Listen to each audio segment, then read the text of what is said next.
Huwag ninyong tapakan ang aming rights. Hindi din namin tatapakan ng rights ninyo bilang kayo ay nasa batas. Igagalang namin yon. Pero igalang din ninyo kami kasi meron kaming mga narinig na ginawan ninyo ng mga ebidensyang peke. Tinamnan ninyo pagkatapos ipapatong ang kaso sa amin. Religious community po ito. This is a spiritual community. Once tumapak kayo dyan, sapagkat kayong nagdadala ng batas, respetuhin ninyo. You are on holy ground. Yan po ay mahal na mahal naming banal na dako. Huwag ninyong lapastanganin. Pero hindi namin kayo pipigilan kapag may search warrant kayo. Pero hindi kami papayag na hindi kami makakasama ng kasama namin, hindi makikialam sa inyo. Titingin lang sa lahat ng gagawin ninyo. Kasi hindi na kami kumpiyansa sa gobyernong ito.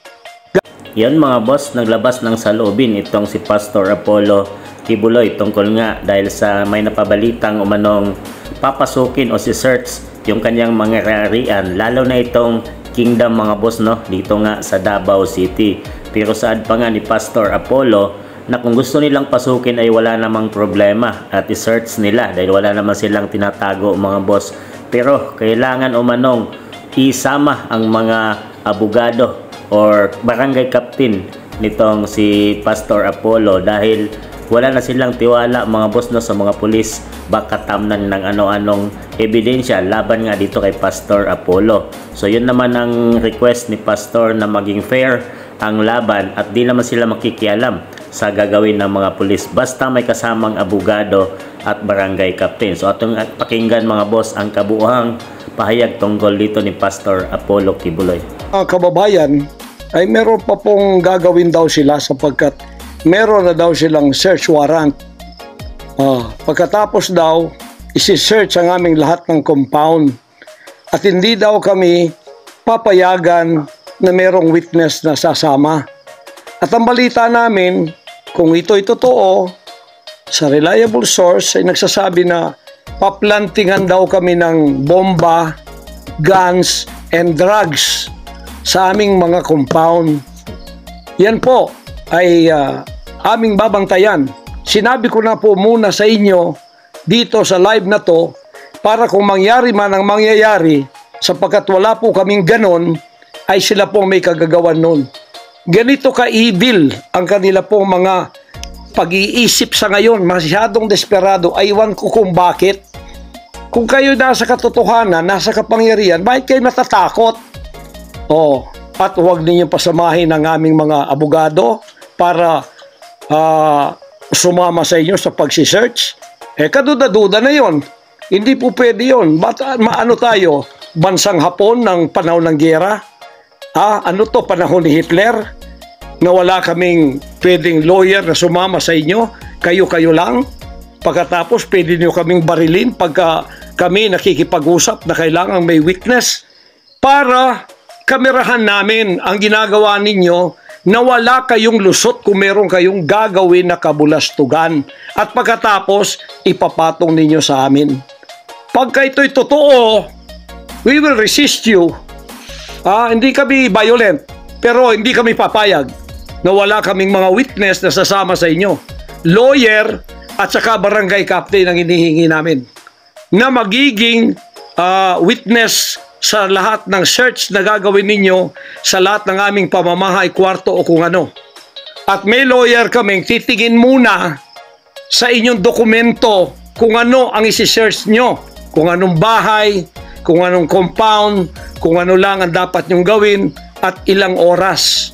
Hindi to open-ended . Kailangan meron sisisi namin ng judge na gumawa ng search warrant na ito pagka hindi ninyo nirespect ang aming constitutional rights.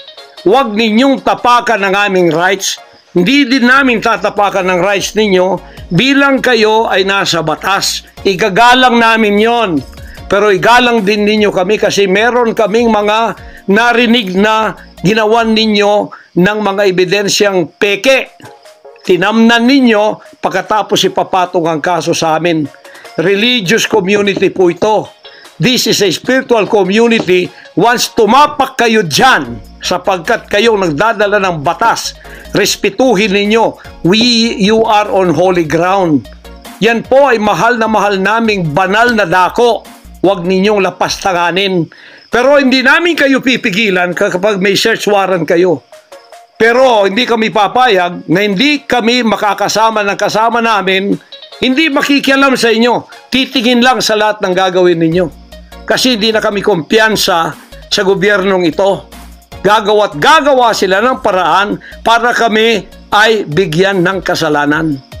Yan po, babantayan natin yan. Pag hindi sila pumayag, then siguradong magpa-planting sila ng evidence.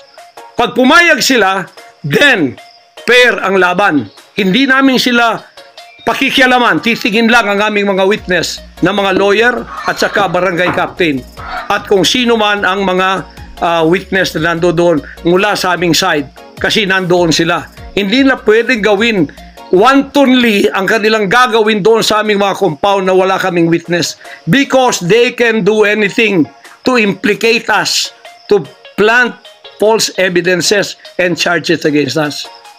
Ganon ang aming mga paningin dito. Kaya wag ninyo kaming pigilan para pantay ang laban natin. Kasi nakikita namin na ang pamamahalang ito ay hindi na po matuwid.